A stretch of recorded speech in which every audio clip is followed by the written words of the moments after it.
What also scares me is the guy on TikTok who's telling everyone to prep like it's the Purge. Hey Visionaries, it's A back on your screen with another one. Hope you're all well. As the title tells, today's episode is inspired by the LA fires. If you're not in the know, about a week ago, fires broke out. Some say it was a spark on an outdoor power line. Others say it was a backyard fire.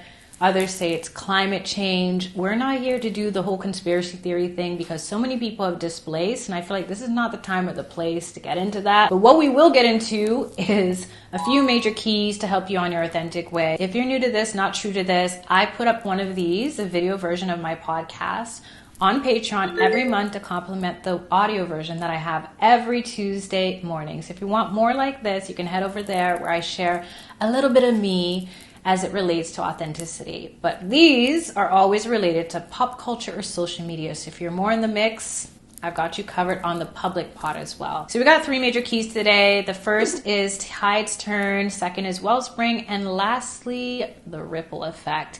There's a reason why I chose that theme, and you'll figure it out if you haven't already by the end of this episode, so let's go. Number one, the tides turn.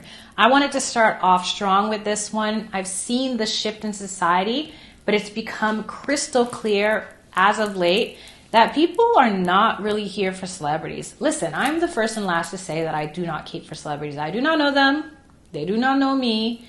And last time I checked, the people that I know personally, the last thing I'm going to do is cape for someone I don't know, because the people I've gotten to know, well, the Patreon fam already knows. With that said, this is not me speaking from a perspective of, oh my gosh, Paris Hilton and her $16 million home, or, oh no, that guy from The Young and the Restless, he's been living there for 4 years. That's not really my vantage point. My vantage point is humility. These are human beings. They probably entertained you. That's after all why they became a household name. Whether you love or hate them, or hate to love them, or love to hate them, they are people that have used their talent or not so talent to get to where they are today. And if they've used neither and they're just a byproduct of being a trust fund baby, generational wealth, or even scam or sleep their way to the top, I feel a little weird about this whole Sodom Gomorrah, Hollywood is getting what they deserve, God is wreaking havoc. I don't know.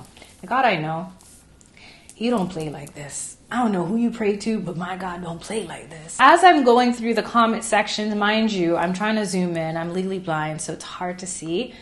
I'm realizing that people have too much time on their hands. And as I'm on the elliptical trying to catch up to this subject, it's dawning on me that people have changed so much over the last 2 decades. I remember growing up as a 90s kid and going through Ebony and Essence and wanting my hair to be like Aaliyah's. So much so that I still have my side swoop today. When it's straight, you can see it better than when it's curly.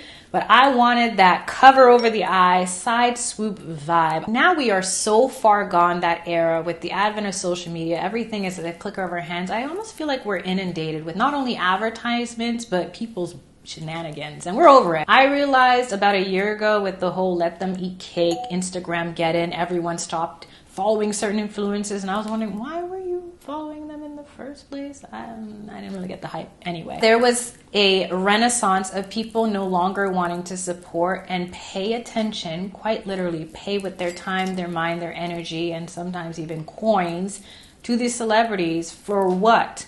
But I never thought I'd see a day when people would be reveling in people losing everything they worked hard for. And even if you argue they didn't work hard or they're overpaid, okay, on a human basis, it's kind of as if the pendulum has swung too far to the other side, where we once idolized, and some, like the Beehive, still idolized to a whole nother level. There's a difference between taking someone that you put on a pedestal down a couple notches and understanding that we are all, at the end of the day, human. I love Jhené Aiko. I was going to see her when she came to Toronto in July. The concert got postponed, and when it was rescheduled for November, it didn't work out. I appreciate her music enough that I wanted to pay to see her live. This would be the second time. She's amazing live, by the way. She posted a comment which had people, for some reason, I don't know if it just ruffled their feathers or disturbed their demons. People felt comfortable to say, I don't know if they were trying to be clickbaity or go viral or just stoke the fires proverbially, say negative things, and it just baffled me. Here's someone, for the most part, she's unproblematic. I don't cape for any celebrities. I'll be the first and last to say it because I don't know them. When I think of the tides turning, I realized that there's this major shift happening where we once exalted people that maybe weren't worthy of it. Just because you're wealthy or you've reached stardom or you're part of royalty, that part I never got. Why are we idolizing our colonizers? Make it make sense.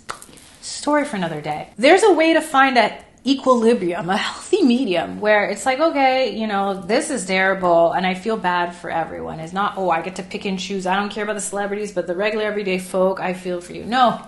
If the fires didn't discriminate, why should we? It just sucks collectively. And besides and beyond celebrities versus regular people, there's something to be said about what you see when you leave your house every day being decimated. I cannot imagine what it would be like to see on the news or on social media or even revisit to collect some things if there's anything to gather. What used to be my home. Not just the belongings inside, but the neighborhood. As someone who's visually impaired, I know my neighborhood like the back of my hand, quite literally. I have to memorize where I'm going for safety reasons. But there's also this sense of familiarity that my home is not just this small space. It is also the neighborhood. It's also the fact that I can recognize familiar faces when I go to the grocery store, the cafe, or the post office. That is all gone for these people. And if there's not a part of you that has sympathy for that, I don't know what to say to you. I swear, some people are made in a factory. I believe it. They are missing an empathy chip. Their OS system is old and it's running off some next-ish, and they need a factory reset. Because there's no way, there's absolutely no way, if you have a soul in you, whether you are spiritual or not, like the idea of having any ounce of humility. If you're not directly impacted, everything's on the chopping block when it comes to comedy. So I'm not talking about that. But people who are so quick to be venomous, it scares me. What also scares me is the guy on TikTok who's telling everyone to prep like it's the Purge. For everybody in LA, if you survived the fire, congrats. This is round 2. This is threat number 2. Threat number 1 was the fire.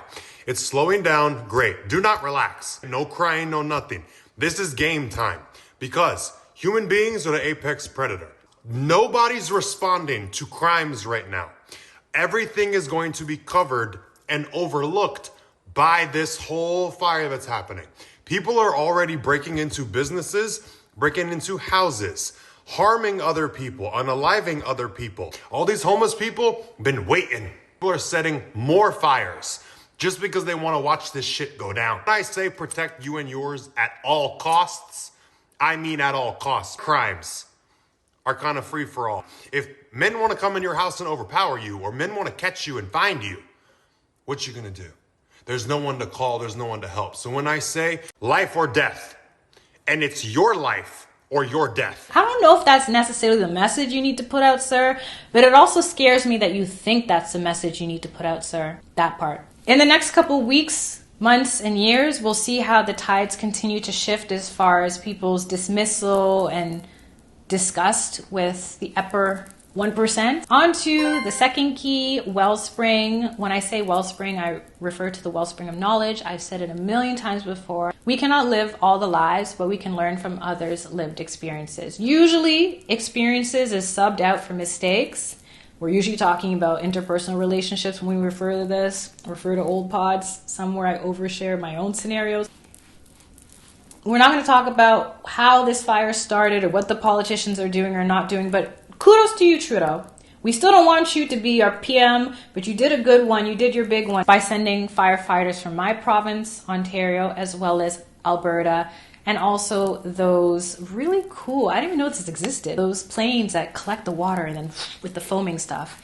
I really hope that it continues to help with the fires. At the time of recording, I think the Palisade fire is at 40. I've been getting confounding numbers, so I'll confirm that if I can. I think all the other fires, the Kenneth, the Eaton, and the few other fires that I can't list because there's so many, those are at 0% containment. I hope to God that very soon this is all under control and then they can slowly start rebuilding. As we cannot live all the lives, we can use other people's lived experiences to learn. I'd rather learn from everybody else than have to go through something myself. There's a lot of things that I have to go through myself that I've shared with you in hopes that you never have to. In a way, this relates to the third key today. This is how we cascade the knowledge and we share the wisdom. The fires in LA are more than the Palisades fire, and I need people to realize that.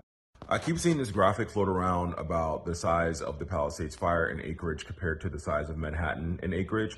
And while this fire is absolutely insane and it's horrible for everyone in the Pacific Palisades, the Eaton fire that's happening in Altadena is absolutely equal in the amount of damage that it's done, but no one is talking about it. The Eaton fire has burned down 13,690 acres of land. Altadena, which is the town that is completely impacted by that, is all but gone. Altadena is the first middle-class Black neighborhood in Los Angeles and in California. A lot of those homes that were lost were generational homes that Black people first were able to buy ever in this city and ever in this state. I feel like just because Altadena is a more diverse city with more working class people who happen to also be Black, people aren't talking about it. So I'm going to talk about it.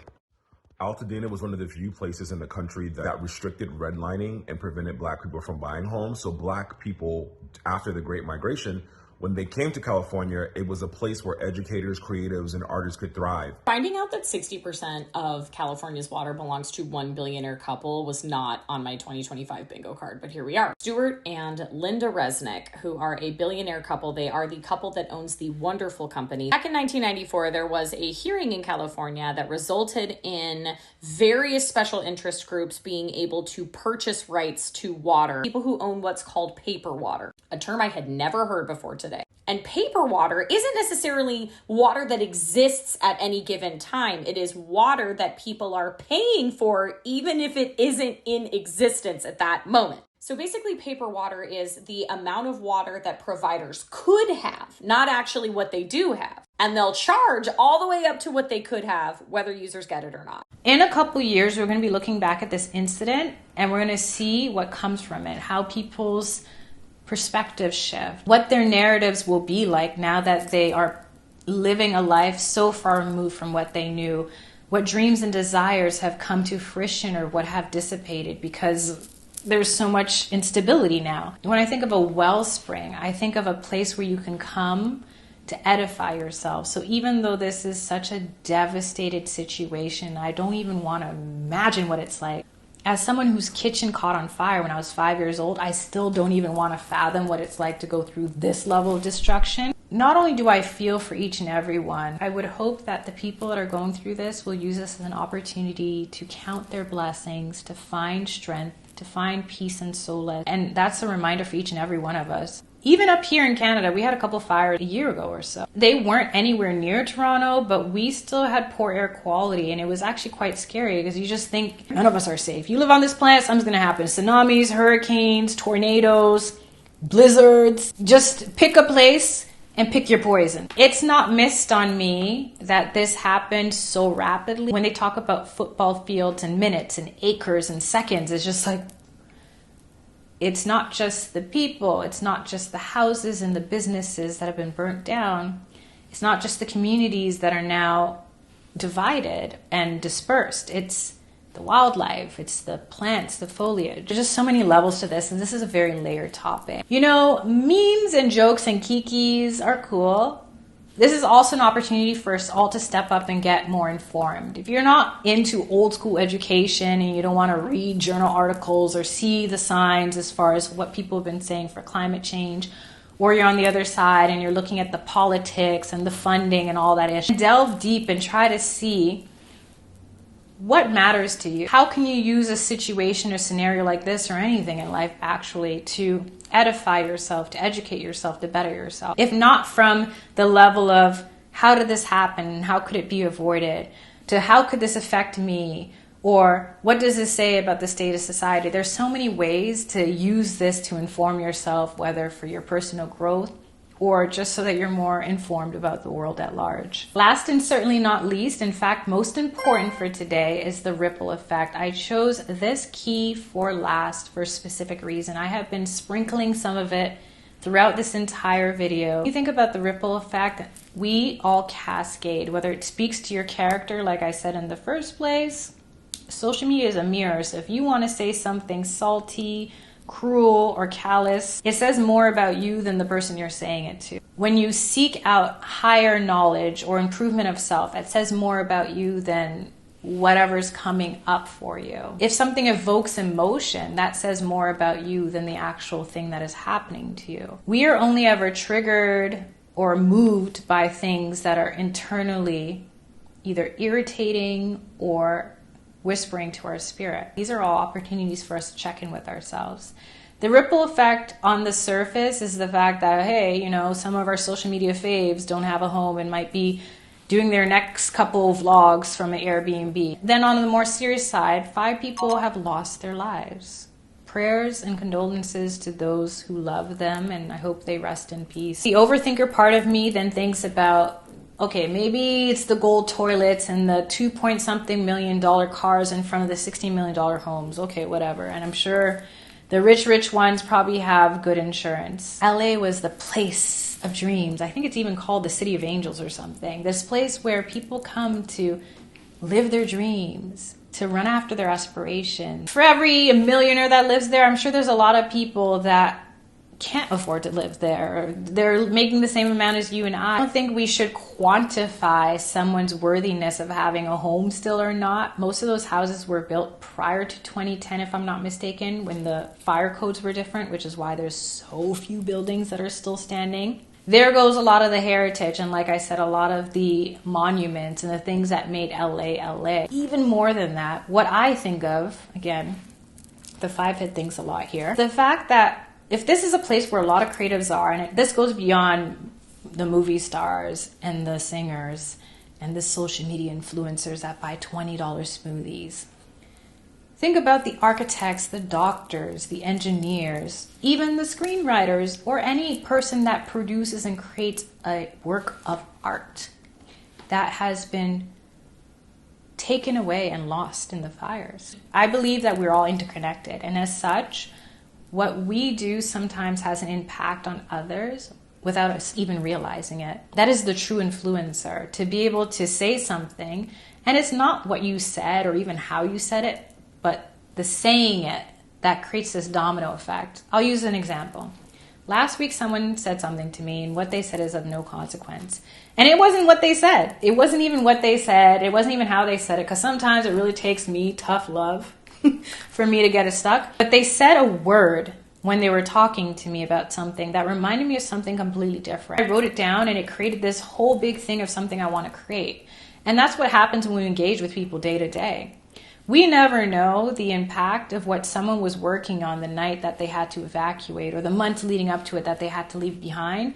That could have been revolutionary for the world. It could be a blueprint that could have given us a whole new way of living or structuring our lives in different ways. It could have been an art form that really speaks to us and helps us grapple with our pain or deepen our discovery of self. It's not just the stush and bougie belongings that have been lost. It's the hard drives, the pages that had things that could change and transfer energy that could have created this transformation for so many people. Going back to Jhené Aiko, I listened to her music on repeat back in 2017. She really got me through a lot of things. Insert your go-to person that you listen to when you want to feel uplifted on a Sunday morning, or when you're stuck in rush hour traffic, or when you're on your workout game. That person providing you the music is a person. Beautiful things can come from this if they are resilient, but it's still devastating in the present moment. I want to hold space for that. Even if we say, let's just be selfish for a minute about it. When we don't realize that